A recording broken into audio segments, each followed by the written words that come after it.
Pour Info Live TV, Olivier Rafovitch en direct de Jérusalem. Nous sommes actuellement en direct avec la maman d'Ilan Halimi qui a été assassinée sauvagement par un gang antisémite à Paris il y a quelques jours. Interview exclusive. Ruth, pour Info Live TV, voilà, nous avons été en Israël comme en France, comme dans le monde entier, extrêmement choqués par le meurtre de votre fils Ilan Halimi, Zichrono Livracha. C'était aussi l'aboutissement de plusieurs semaines d'un rapt terrible.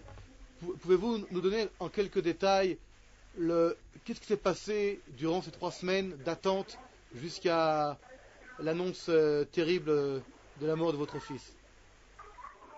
Bien écoutez, lorsqu'il a été enlevé le 20 janvier, nous avons tout de suite fait part à la police de cet enlèvement.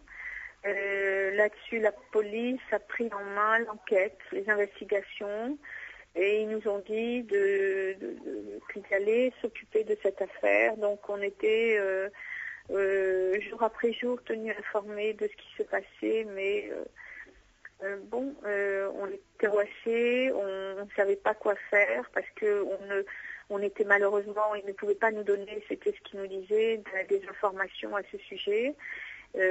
On était un peu mis à l'écart, mais il paraît que l'enquête, il fallait le faire pour ne pas qu'il n'y ait pas de fuite. À la suite de ça,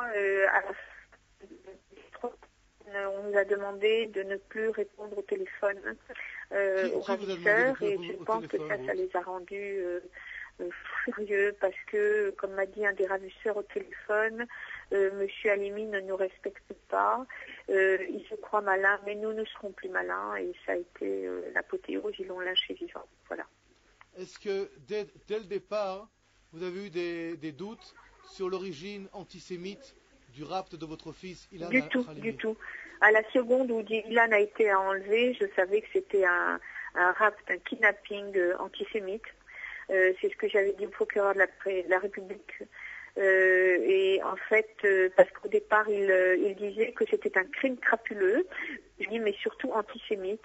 Et quand on a retrouvé Ilan torturé, je pense que là, c'était signé, c'était quelque chose, il était condamné d'avance, de toute façon. Est-ce que d'après vous, et je sais que vous avez aujourd'hui beaucoup d'éléments qui vous poussent dans cette direction, est-ce que d'après vous, les autorités françaises, la police, n'ont pas été peut-être au bout de ce qu'ils devaient faire?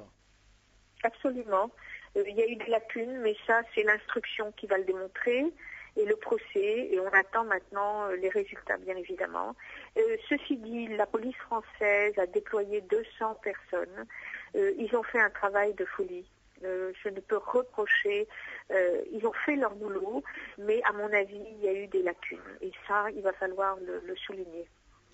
Dans le monde en général, aujourd'hui, après le choc, après l'émotion, il y a beaucoup de questions qui sont posées. L'une d'entre elles est l'influence de l'Internet, l'influence des images provenant d'Irak, provenant du Moyen-Orient, d'images de kidnapping, de meurtre, sur en fait la manière dont les ravisseurs et dont les meurtriers ont torturé votre fils. Quel est votre avis là-dessus, Ruth? Oui, absolument. Il y a une copie exacte de ce qui se passe malheureusement au Moyen-Orient, notamment par exemple sur les enlèvements à Bagdad, et ces jeunes qui n'ont pas qui n'ont pas de structure, mais parce que il faut pas croire, ils sont employés, ils travaillent donc ils ont quand même des repères, mais il y a certainement un embrigadement de quelques actions terroristes qui fait qu'ils ont copié et ils se sont dit, donc nous avons un juif entre les mains, donc on va l'achever. Et ils ont pris, bien sûr, ils ont copié le système qui se passe en Irak à l'heure actuelle, pour ne pas la citer.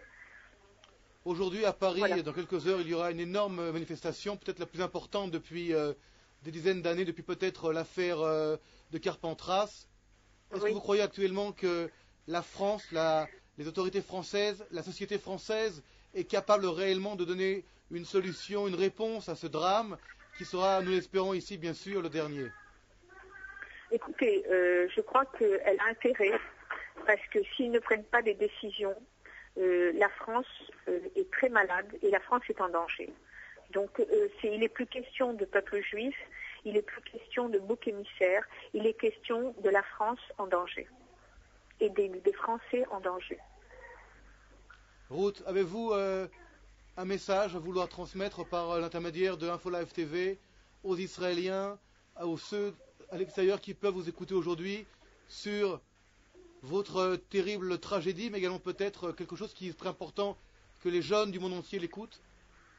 Oui, alors je voulais prévenir que ce soit en Israël, d'abord en Israël parce que c'est notre pays, mais surtout les jeunes du monde entier d'être très vigilants, de faire attention aux messages via Internet quand il y a des rencontres, des gens qu'ils ne connaissent pas qui accostent les jeunes. Il faut être très, très, très vigilant.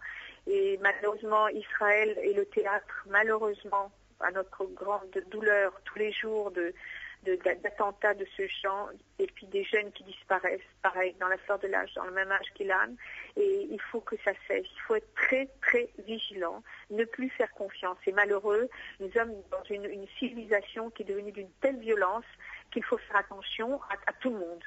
Voilà. Ruth Halimi, une dernière question. L'assassin présumé est toujours à Abidjan, en Côte d'Ivoire, sous interrogatoire de la police ivoirienne et de la police française. Connaissez-vous d'autres éléments qui sont actuellement inconnus dans la presse par rapport à cette tragédie? Écoutez, pour le moment, on sait qu'il y a 7 jeunes qui sont incarcérés pour le moment. On n'a aucun élément parce que l'instruction commence et on le saura probablement la semaine prochaine. Il y a des éléments qui vont. Pour le moment, nous ne savons rien. Nous ne sommes pas tenus au courant. Donc, on attend un rapport et des éléments de cette enquête, à mon avis, qui commencera que la semaine prochaine réellement, où on aura quelques éléments. Ruth Halimi, je vous remercie beaucoup pour cette interview pour InfoLive TV et nous sommes de tout cœur avec vous ici à Jérusalem en espérant que de telles tragédies ne se reproduiront pas. Amen. Amen. Je vous dis au revoir Ruth et merci. Bye. Pour InfoLive TV, c'était Olivier Rafovitch en direct de Jérusalem, interview exclusive avec Ruth Halimi, la mère de Ilan Halimi, qui a été assassinée il y a quelques jours maintenant par un gang de ravisseurs antisémites.